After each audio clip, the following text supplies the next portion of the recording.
साई पासून क्षणही विभक्त, तो काय होईल साई भक्त, तो काय म्हणावा चरणासक्त, संसारी विरक्त हो नेणे। पूर्ण ब्रह्म स्वरूपच्युत, ऐसा हा जीवात्मा पूर्ववत, कधीतरी स्वस्वरूपाप्रत, पावावा निश्चित हे ध्येय। ओम श्री साईनाथाय नमः।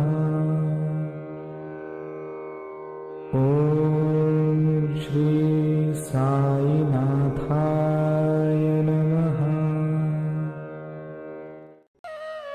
ये कोई मामूली किताब नहीं, नसीहत है नूरानी, उन्हीं की आत्मकथा, उन्हीं की जुबानी। ओम साई राम। ओम साई राम।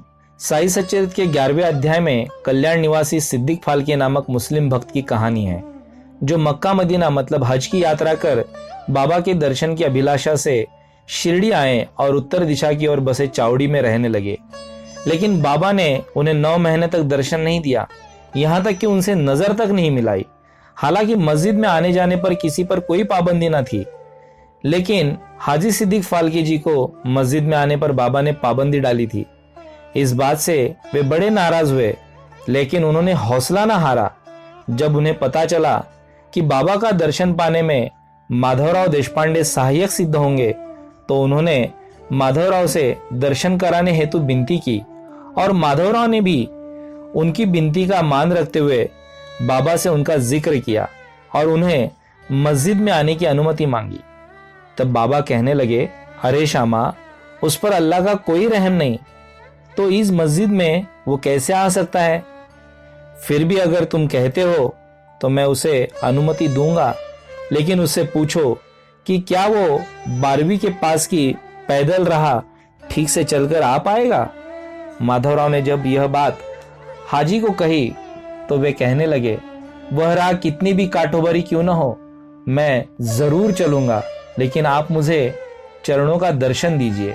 जब माधवराव ने हाजी का यह जवाब बाबा को बताया तो बाबा कहने लगे, क्या वह मुझे 4 बार 40,000 दे पाएगा? जाओ पूछो उससे। माधवराव ने यह बात हाजी को बताई तो हाजी मुस्कुराकर कहने लगे, 40,000 की क्या बात, अगर बाबा कहे तो मैं 40 लाख भी दे दूं। हाजी का यह जवाब सुन बाबा श्यामा से कहने लगे, आज मस्जिद में बकरा काटने का विचार है, उस हाजी से पूछो उसे गोश्त चाहिए या हड्डी के साथ गोश्त चाहिए, या फिर उसे बकरे के अंडकोश मतलब वृषण चाहिए। माधवराव ने जब हाजी से गोश्त के बारे में पूछा तो वे कहने लगे, अगर बाबा मुझे कुछ देना ही चाहते हैं तो वे मुझे उनके भिक्षा पात्र से एक निवाला दे दे, उससे मेरा जीवन सफल हो जाएगा। माधवराव ने यह संदेश बाबा को दिया तो बाबा बहुत ही क्रोधित हुए और उन्होंने अपना भिक्षा पात्र और पानी की गागर उठाकर फेंक दी और अपने हाथ मुंह से काटते हुए हाजी के पास आए और अपनी कफनी दोनों हाथों से उठाकर कहने लगे, तू अपने आप को ज्यादा होशियार समझता है क्या? मेरे सामने अपने बुढ़े होने का अकड़ दिखा रहा है? तुम्हें अपने कुरान पढ़ने का और हज यात्रा करने का बड़ा गुरूर है, लेकिन तू मुझे नहीं जानता। और बाबा द्वारका माई लौटे। ऐसे तीखे शब्दों में बाबा ने हाजी को त्राड़न दिया तो हाजी पूरी तरह से गड़बड़ा गए।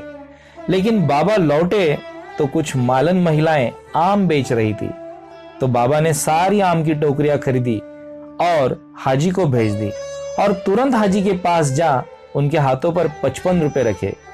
और उस दिन से बाबा हाजी साहब को खाने पर भी बुलाने लगे, जैसे मानो दोनों में प्रेम की गंगा बहने लगी।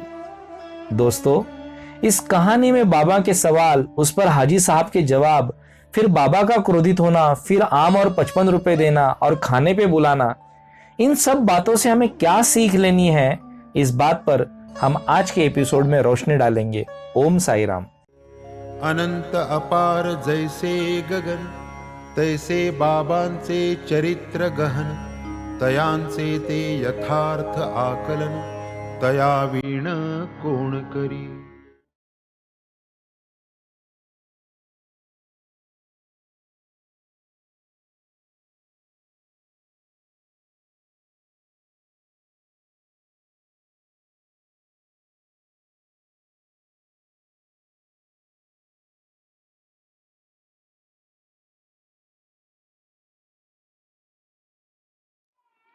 ओम साईराम.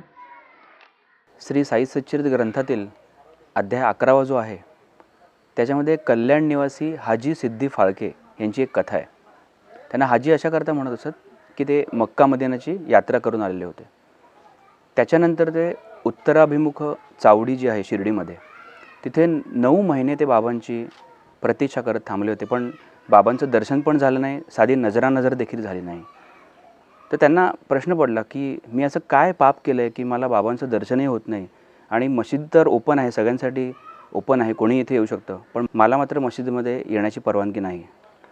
तर तेवढ्यात त्यांना कोणतरी सांगतं की जसं म्हणे शंकराचं दर्शन घ्यायचं असेल तर पहिले नंदीचं दर्शन घ्यायला पाहिजे, तर तसं बाबांचं दर्शन जर तुला घ्यायचं असेल तर तू पहिले माधवराव, ज्यांना प्रेमाने बाबा श्यामा म्हणत, त्यांना तू भेट. तसं ते सिद्धी फाळके जे आहेत ते श्यामांना भेटतात, माधवरावांना भेटतात आणि सांगतात की माझी तळमळ आहे दर्शनाची, ती तुम्ही इच्छा पूर्ण करा. म्हणून माधवराव तो प्रश्न घेऊन बाबांकडे जातात. तर बाबा माधवरावांना असं म्हणतात, अरे श्यामा, तुला काही कळतं का, ज्याच्यावर अल्लाची खिदमत नाही, जिथे अल्लाची कृपा नाही, तिथे मी काय करणार. पण तरी एक काम कर, त्यांना विचार, सिद्धी फाळकेने तू विचार की विहिरीच्या पाठीमागची जी पायवाट आहे ती तू नीट चालत येशील का. तो प्रश्न घेऊन माधवराव सिद्धी फाळकेंकडे येतात. त्यांना विचारतात, बाबा असं असं म्हणाले. त्यावेळेला सिद्धी फाळके म्हणतात की वाट कितीही बिकट असेल तरी पण मी नक्की येईन. परत तो विषय घेऊन ते बाबांकडे जातात की असे असं सिद्धी फाळके म्हणाले. मग बाबा दुसरा प्रश्न विचारतात, त्यांना असं विचार की ते 4 वेळा मला 40,000 देतील का. परत तो प्रश्न घेऊन माधवराव सिद्धी फाळकेंकडे जातात. त्यावर सिद्धी फाळके असं म्हणतात, अरे 40,000 काय, मी 40 लाख पण द्यायला तयार आहे, पण मला दर्शन हवं. परत तो मुद्दा घेऊन ते बाबांकडे येतात. आता बाबा म्हणतात, आज मशिदीमध्ये बोकड कापण्याचं मानस आहे, तर त्यांना तू विचार की नक्की त्यांना काय पाहिजे, मांस पाहिजे का चाप पाहिजे. चाप म्हणजे हाड की ज्याला मांस लागलेलं असतं, तर नक्की काय पाहिजे, का वृषण पाहिजे, म्हणजे जे अंडाशय ज्याला म्हणतात, ते नक्की काय पाहिजे तू विचार. परत तो प्रश्न घेऊन माधवराव सिद्धी फाळकेंकडे येतात की असं असं बाबा म्हणाले. सिद्धी फाळके म्हणाले, मला ह्याच्यातलं काहीही नको, पण बाबांकडे एक भिक्षापात्र आहे, त्याच्यामधला एक चतकर भाकरीचा तुकडा जरी मिळाला तरी मी धन्य होईन. परत तो विषय घेऊन ते बाबांकडे जातात.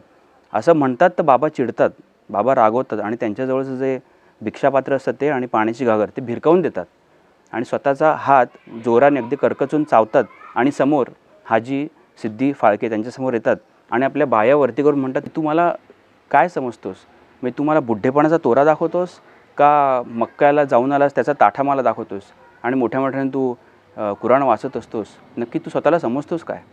तर ते ऐकून एकदम हाजी सिद्धी फाळके गांगरून जातात आणि त्याच्यानंतर बाबा मग मशिदीमध्ये जातात.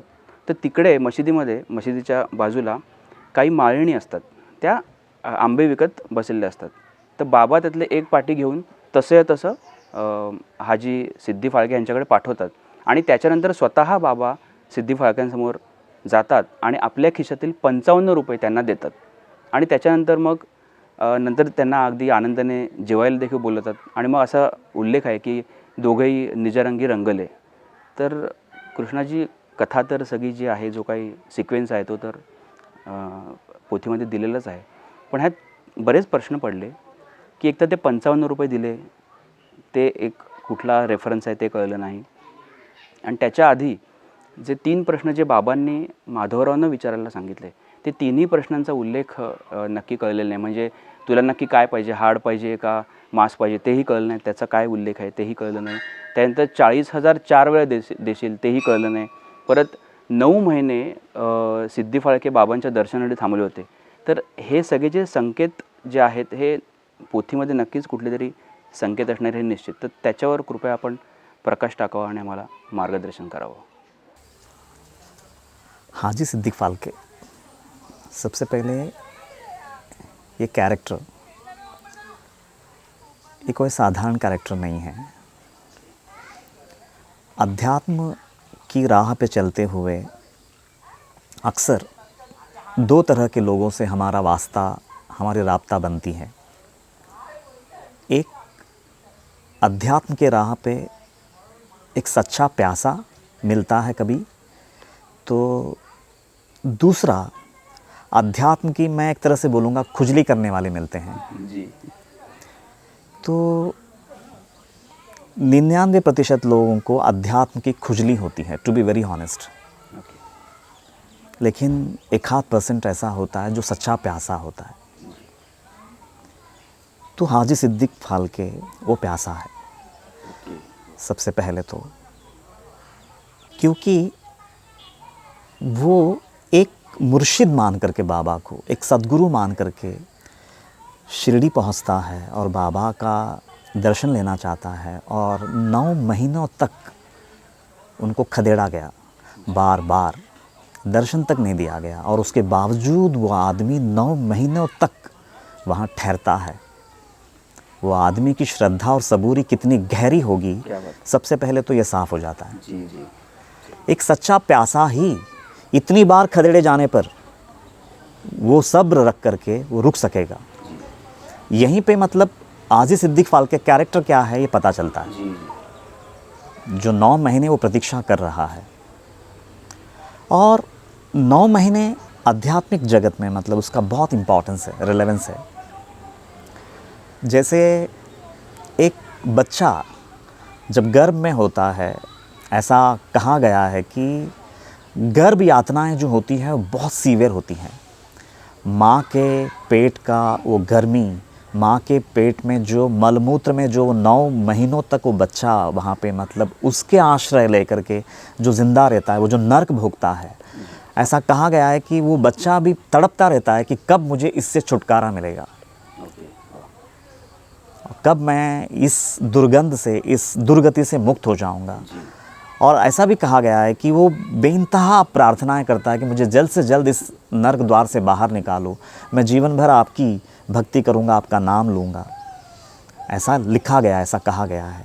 लेकिन जैसे ही वो बच्चा बाहर गिरता है कि माया के चपेट में आ जाता है, फिर वापस भूल जाता है। तो 9 महीनों का बहुत इम्पोर्टेंस है। 9 महीने एक कहते हैं कि एक आदमी का पुनर्जन्म के लिए लगती हैं। तो वैसा ही अध्यात्म जगत में शायद बाबा को ये बताना है कि 9 महीने तक मैं खदेड़ता रहा जी। उस हाजी सिद्दीक फाल्के को, लेकिन फिर भी वो मेरी इबादत में 9 महीनों तक वहाँ रुका रहा। और ना अगर चरित्र को हम ध्यान से देखेंगे, इसी चरित्र में 9वें अध्याय में एक दूसरी लीला आती है, जहाँ पे एक फॉरेनर आता है बाबा से मिलने के लिए, तंबू गाड़ करके अलग सा रुका रहता है, और फिर वो बाबा के दर्शन के लिए जाते हैं। तो बाबा उसको भी रोक देते हैं कि नहीं आएगा तू। लेकिन वो बहुत इंसल्ट फील करते हैं वो कि ये क्या है, फ़कीर में बैठा हुआ एक फ़कीर ही तो है, लेकिन ये क्या ठाठ है। मतलब वो उसको झेल नहीं पाते हैं, वो ह्यूमिलिएशन को, और वो निकलने का सोचते हैं कि भाड़ में गया तुम्हारा दर्शन, मैं नहीं रहता यहाँ पे, मतलब मैं निकलता हूँ। तो लोग जाकर के बाबा को बताते हैं कि बाबा वो देखो, वो नाराज़ होकर के ना वो तंबू उखाड़ के जा रहा है वो। तो बाबा बोलते हैं काम करो, उसको अगर जाना ही है तो उसे कहना कि आज ना जाए, भले ही कल चला जाए। उधर भी बाबा उसकी भले में कुछ एक बात बोलते हैं, लेकिन उसको ऐसा लगता है कि अगर तुम मुझे दर्शन ही नहीं देना चाहते हो तो मैं तुम्हारा आज्ञा क्यों पालूँ। तो फिर वो निकल जाते हैं। लेकिन कहानी कहती है कि तांगा में जब वो सवार रहते हैं तो कोपरगांव पहुंचते पहुंचते बीच में एक एक्सीडेंट हो जाता है और हाथ पैर टूट जाता है उनका। कोपरगांव के अस्पताल में मतलब वो भर्ती किया जाता है, मतलब ऐसा। तो मतलब ऐसे लोग भी थे जो एक दिन नहीं रुक सकते थे, और यहाँ पे हाजी सिद्दीक फाल्के 9 महीने इंतज़ार कर रहे हैं, बार बार खदेड़े जाने पर भी। टू बी वेरी ऑनेस्ट, अगर हम लोग आज भी जब हम लोग शिरडी जाते हैं तो कुछ घंटे अगर हमको क्यू में दर्शन के लिए अगर रुकना पड़े तो हमारा जी मचलने लगता है। हम लोग जल्द से जल्द बाबा का दर्शन लेकर के हम कब वापस आएँ, हमारी मनीषा ये रहती है। मतलब वहाँ पर भी हमको वीआईपी पासेस जल्द से जल्द हम लोगों का दर्शन हो जाए। तो हम लोग वो एरा में जी रहे हैं अभी। तो सच में वो दिन कितने नायाब होंगे, मतलब वो लोग क्या होंगे जो 9 महीने प्रतीक्षा कर सकते हैं बाबा की। तो वहाँ पे ये प्रूव हो गया कि हाजी सिद्दीक फाल्के को अध्यात्म की खुजली नहीं थी। वो एक सच्चा प्यासा थे, मुमुक्षु थे वो। अदरवाइज नहीं रुकेगा कोई व्यक्ति। तो 9 महीना रुकने के बाद और बाबा ये देख लेते हैं कि ये कोई सच्चा प्यासा आज मुझे हाथ लगा है। बाकी तो लोग अपने मतलब से मेरे से जुड़ते हैं, लेकिन ये एक कोई सच्चा प्यासा मेरे हाथ लगा है, अब इसको निखारना चाहिए। बाबा के मन में वो बात आती है और फिर जब श्यामा उनका रिक्वेस्ट लेकर के बाबा के पास आते हैं कि बाबा आपका दरबार तो खुला है, फिर ये हाजी सिद्दीक फाल्के को आप क्यों इतना सता रहे हैं, मतलब क्यों आप दर्शन नहीं दे रहे हैं? तो बाबा बोलते हैं कि अरे श्यामा, तुझा ओठांचा जार नाही वाळला तिळभर, नसता अल्लाची कुदरत तयावर, मी काय करणार तयासी। मतलब तुम अब इन बातों को नहीं समझोगे श्यामा कि उसके साथ मैं क्या कर रहा हूँ और क्यों कर रहा हूँ। उसकी गहराई बहुत अलग है।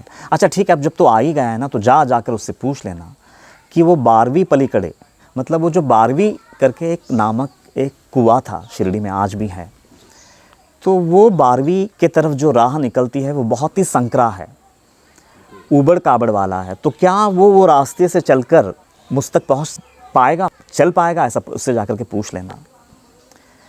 तो ये सवाल में बाबा उसको पूछ रहे हैं इनडायरेक्टली कि मुझ तक पहुंचने का रास्ता है ना, 12 साल से गुजर के तुझे मुझ तक पहुंचना होगा। जो यात्रा होगी वो बहुत यातनामय होगी, वो बहुत टफ होगा। तो क्या वो 12 साल क्या तुम मुझे दे सकोगे, जैसा मैंने अपने गुरु को दिया था?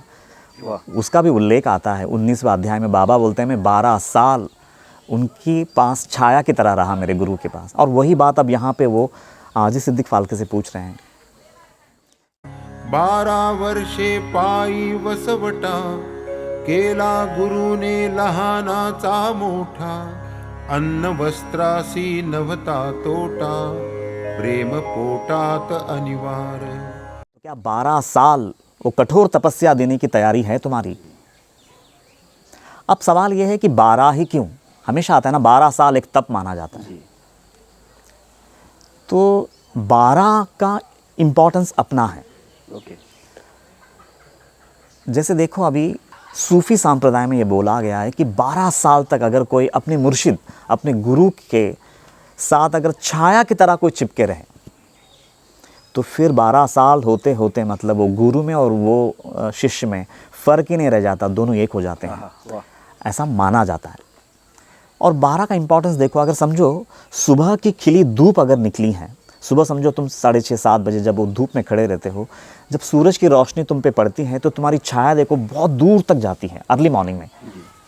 लेकिन वो जैसे जैसे जैसे जैसे समय बीतता जाता है, 9, 10, 11, 12 बजते ही वो जो सूर्य है ना हमारे सर पे आ जाते हैं, तो हमारी छाया उतनी नज़दीक नज़दीक नज़दीक नज़दीक होते जाती है और आखिर में बरोबर 12 बजे वो छाया हम में विलीन हो जाती है। क्या बात। वैसे ही जो शिष्य, जो सद्भक्त किसी सद्गुरु से छाया की तरह चिपके रहता है, उनकी भावनाओं की कदर करता है, उनकी फीलिंग्स की कदर करता है, उनकी अंतर्भावना को समझ करके वैसा जीता है, तो वो छाया की तरह करीब करीब करीब करीब करीब होते होते होते 12 साल होते ही वो छाया वो बाबा में विलीन हो जाता है, वो बाबा ही हो जाता है। कीटकी सही भ्रमर ध्यान, तेणेती लाधे भ्रमरपण, शिष्य ही करिता निज गुरु भजन, निज गुरु समान तो होय। समान शब्दे जे वेगळेपण, तेही न साहे गुरु एक क्षण, गुरुत्व नभे शिष्यावीण, शिष्यत्वा अभिन्न गुरुपण। तो ये 12 साल का महत्व है। तो पहले सवाल में वो पूछ करके वो जांच लिया कि आप 12 साल की तैयारी है, तो वो पहला सवाल था। अब दूसरा सवाल, फिर वो जब उसकी तैयारी दिखाते हैं तो बोलता अब जा करके दूसरा सवाल पूछना कि 4 वेळा ती 40,000 रुपये तू देणार काय मज। अब यहाँ पे अगर हम ऊपर से देखें तो साफ पता चलता है कि पैसों के प्रति कोई मोह तो नहीं है। क्या तुम अपने जीवन भर की पूंजी मुझ पे न्यौछावर कर सकते हो? क्योंकि वहाँ पे पूंजी न्यौछावर करने का मतलब है कि सारे कंफर्ट्स को दाव पे लगाना। ओके। बात पैसे की नहीं है। पैसा इंसान क्यों, पैसे के लालच क्यों रखता है? जितना ज़्यादा पैसा होगा मैं उतना आराम की ज़िंदगी जी पाऊँगा, कंफर्ट्स को एंजॉय कर पाऊँगा, लग्जरियस लाइफ जीऊँगा, यही मकसद होता है ना। तो फिर बाबा वहाँ पे वो जांच रहे हैं, क्या तुम अपने सारे कंफर्ट्स को मुझको देने की तैयारी रखते हो? सीधा सीधा ये सवाल है। लेकिन वहाँ पे हाजी सिद्दीक फाल्के ये भी बोल रहे हैं कि बाबा 40,000 क्या, मैं तो 40 लाख दूंगा। मतलब वो तैयारी बता रहे हैं कि मैं अपना सब कुछ न्यौछावर करने की तैयारी रखता हूँ। तो बाबा बोलते हैं सेकंड इम्तहान में भी ये पास हो गया। फिर तीसरा इम्तहान, फिर वो बोलते हैं मैं एक बकरा काटने जा रहा हूँ, तुझे क्या चाहिए? उसका गोश्त चाहिए या तुवर अस्थि, मतलब जो हड्डी को लगी हुई मांस वो चाहिए, या फिर वृषण वासना मतलब गुप्तांग वो चाहिए? तीनों में से तुझे क्या चाहिए? अब ये सवाल में बाबा उसको सीधा सीधा पूछ रहे हैं कि इंसान है ना, इंसान का व्यक्तित्व जो है वो 3 तत्वों से जुड़ा हुआ है। जैसे कि वो 3 कवर से जो व्यक्ति के व्यक्तित्व पे चढ़ा हुआ है। पहला कवर है देहाभिमान यानी गोश मांस, और दूसरा कवर है तुवर अस्थि यानी देह आसक्ति, और तीसरा कवर जो वृषण वासना बोल रहे हैं वो देह बुद्धि। हालांकि ये तीनों एक लगते हैं लेकिन है नहीं। तो पहला गोश का मतलब है कि तुम्हारे जीवन में जो भी नाम, शोहरत, पैसा, ये जो अभिमान है ना व्यक्तित्व का, क्या वो दांव पे लगाओगे तुम? मतलब गोश मतलब देह अभिमान, जो मैंपना होता है ना, जो बहुत सुपरफिशियल लेवल पे, मतलब जो हर इंसान के मन में होता है कि मैं कुछ करके दिखाऊं, मैं कुछ हूं, तो वो देह अभिमान। तो क्या उसको दांव पे लगा सकते हो? क्या वो जो तुम मुझे न्यौछावर कर सकते हो मैं वो काटने वाला हूं? मतलब क्या वो कटने की तैयारी है? वो पहले इसमें बोल रहे हैं। फिर जो तुवर अस्थि बोलते हैं वो देह आसक्ति। अब समझो किसी व्यक्ति का वो टूट गया, वो एकदम ऊपर का कवच टूट गया, अब वापस नीचे वाला कवच उससे भी सूक्ष्म, देह आसक्ति। देह आसक्ति मतलब भले ही मेरे बड़े बड़े ख्वाब तो नहीं है, लेकिन मैं स्वस्थ रहूं, मेरा परिवार स्वस्थ रहे, मेरी बुनियादी चीज़ें जो है हमेशा स्वस्थ रखूं मैं, उसमें कोई खलल ना पैदा हो। ये जो आसक्ति है खुद के देह के प्रति और परिवारजनों के प्रति, कि मेरी बुनियादी जो चीज़ें हैं वो तो मेरे हाथ से ना छूटें। मेरे को एक जॉब चाहिए ताकि मैं अपना परिवार का भरण पोषण करूं।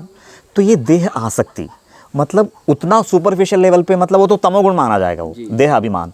अब यहाँ पे हम लोग अगर इतनी जो है तो बुनियादी चीज़ है, हर व्यक्ति एक्सपेक्ट करता है कि मेरा जीवन में इतनी स्वस्थता तो रहे, मिनिमम इतना होना चाहिए, इतना तो होना चाहिए। लेकिन बाबा वो भी पूछ रहे हैं क्या तू वो मुझे देने की तैयारी रखता है? लेकिन वो बोलते हैं कि ठीक है।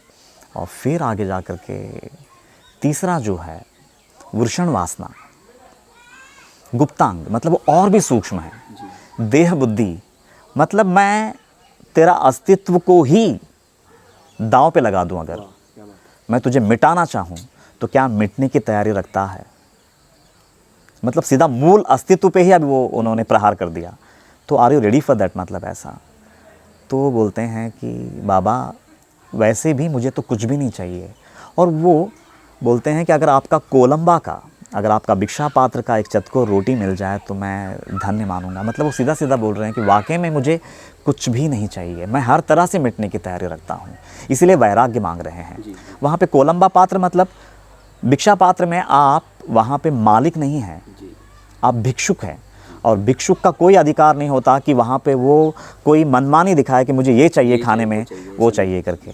जो भिक्षा में मिला उससे गुजारा होता है। मतलब वो सीधा सीधा बता रहा है कि मैं हर तरह से मैं तैयार हूँ बाबा इस जर्नी के लिए। तो ये अध्याय है ना, मिटने की बात कर रहा है। वाह वाह वाह। और सच में सच्चा अध्यात्म का राही वही है जो मिटने की मिठास जानता है। क्या बात है। मिटने में भी एक मिठास होती है, ये जिसको समझ आ गई बस वही सच्चा अध्यात्म का पथिक है, राही है, मैं ऐसा बोलूँगा। मतलब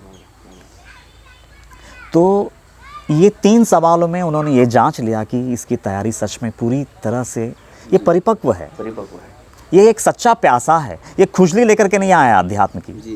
ये अब ये मैं अगर जितना भी मैं इसका देह बुद्धि तक भी अगर मैं मिटाना चाहूँ तो ये मिटेगा, मुझे रिज़ल्ट मिलेगा। बाबा ये देख रहे हैं, एक तरह से इम्तहान ले रहे हैं बाबा उसका।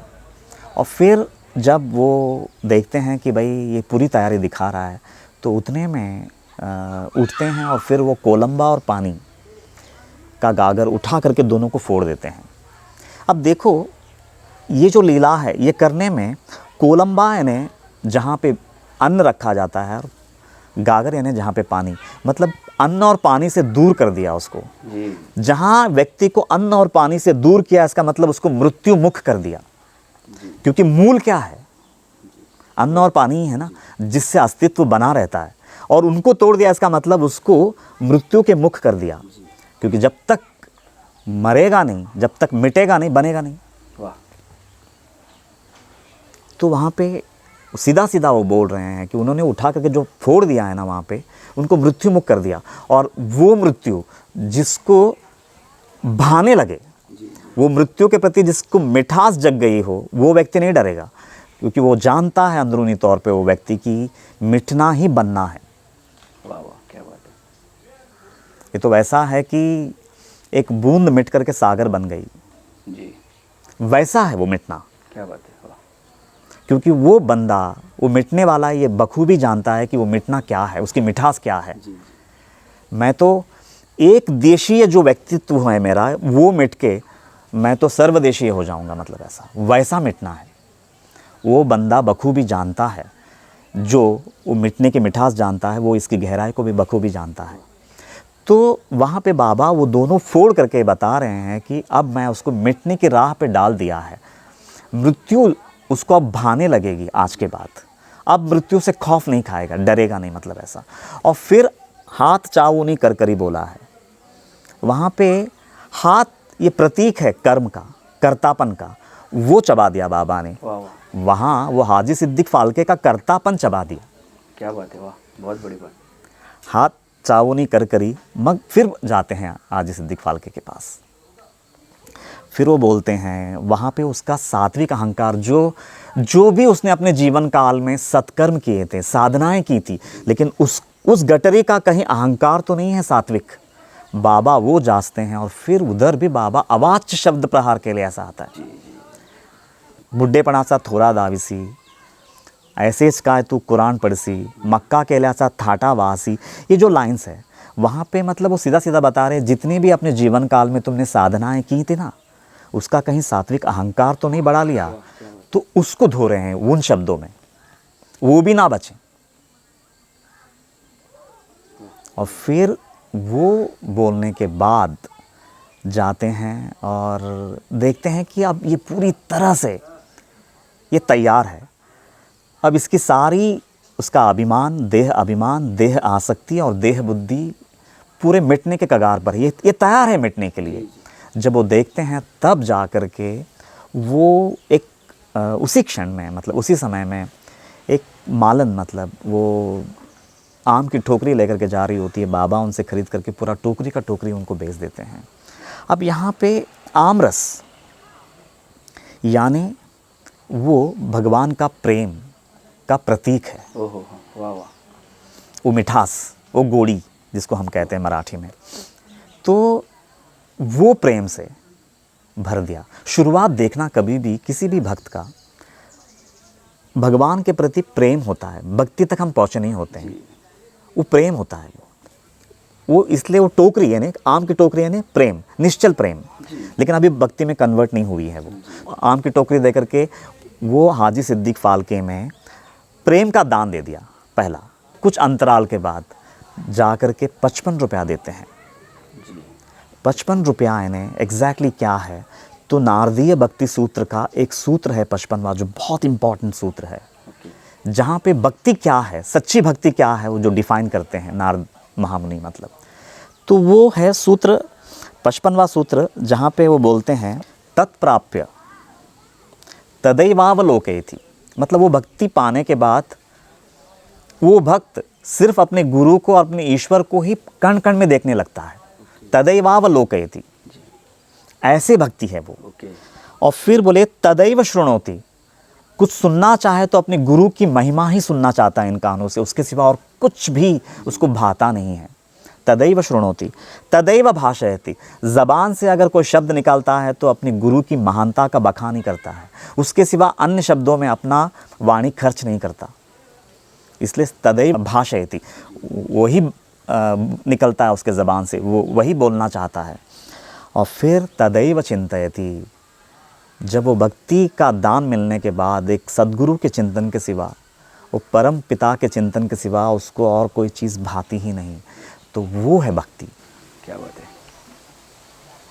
तो पहले प्रेम, लेकिन वो और सघन होते गई और गहराता गया, तो बाद में भक्ति में कन्वर्ट हो गई।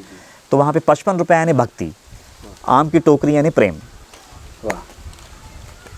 और फिर वो भक्ति में निष्णात होने के बाद, कण कण में वो परमात्मा को देखने के बाद, और फिर जब वो कुछ अंतराल के बाद बाबा जब देखते हैं कि अब इसको मैं ब्रह्म बोझ से नवाज सकता हूँ, तो फिर वो बोलते हैं, फिर उनको खाने पे बुलाते थे। वो ब्रह्म बोझ है। वाह वाह वाह। And that is the culmination of the journey, हम लोग ऐसा बोल सकते हैं। वो मंजिल है इस अध्यात्म की यात्रा की। तो वो ब्रह्मबोझ के लायक माने और अपने साथ बिठा करके, जैसे मानो मैं जिस ब्रह्म का भोक्ता हूँ, मैं वो भोक्ता तुम्हें भी बनाता हूँ, उसी अन्न को मैं तुम्हें भी खिलाता हूँ जो मैं खाता हूँ। ओह वाह वाह। मेरा ही खाना तेरा बन गया। अब मुझ में और तुझ में कोई भेद ना रहा, एक थाली में खाया उन्होंने, ऐसा बोल सकते हैं। तो वो है, एक तरह से देखा गया तो ये पूरी आध्यात्मिक जर्नी है। कहाँ से शुरू होती है वो आध्यात्मिक जर्नी और कहाँ पे ख़त्म हो जाती हैं, एक तरह से देखा गया तो ये हाजी सिद्दीक फाल्के एक सूक्ष्म आध्यात्मिक अंतर्वाहिनी है जो अपने चरम सीमा पे पहुंच जाती है।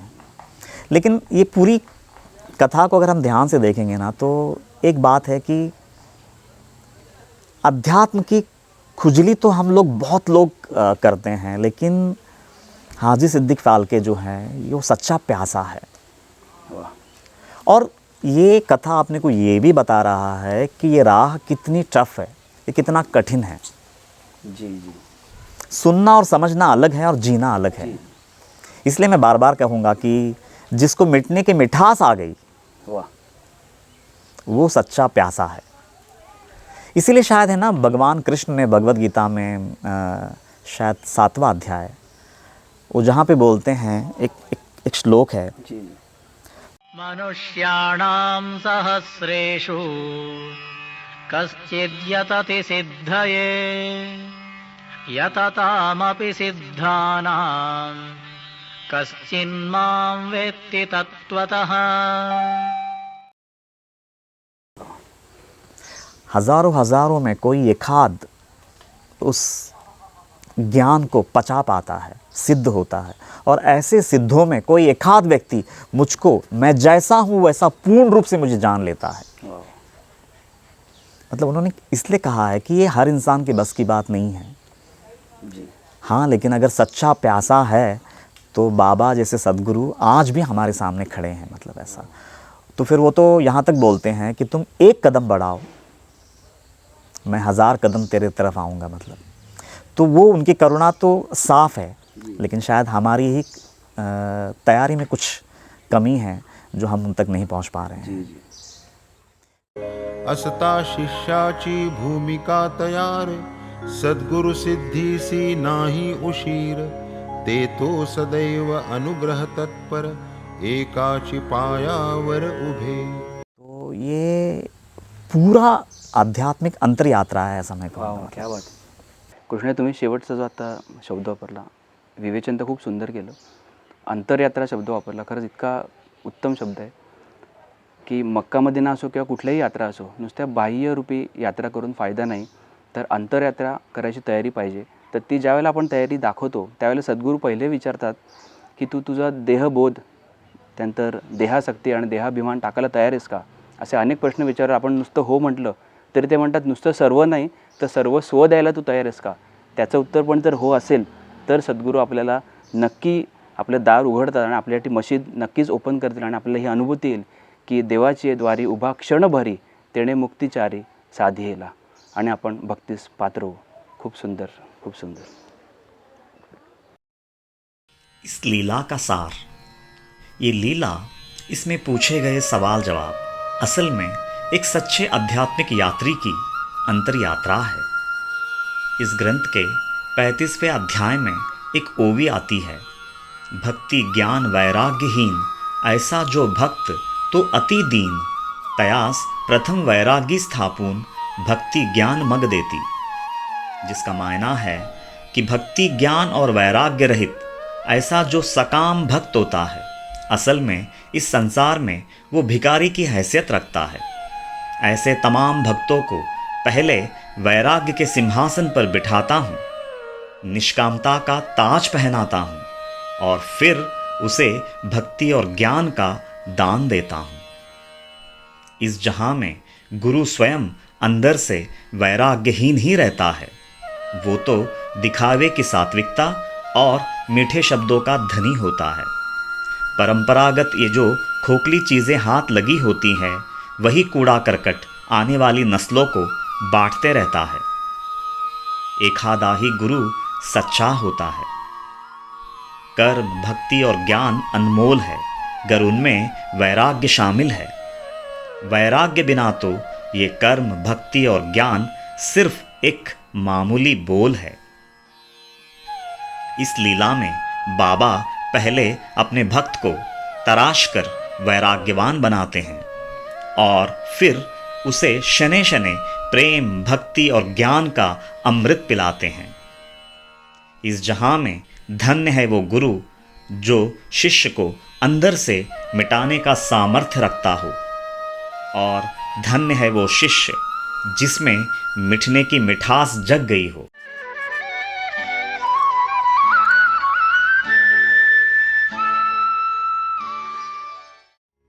साई मुख वचन लाल से भक्त जन होऊनी पिसे, शब्द शब्दांचे जोडून ठसे, पाहत भरवसे प्रतीती।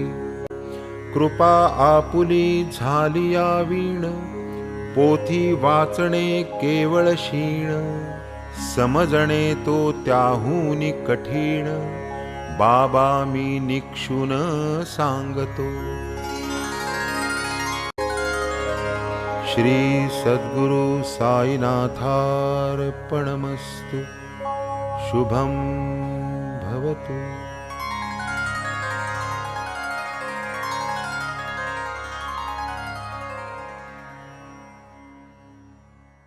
श्री सच्चिदानंद सद्गुरु साईनाथ महाराज की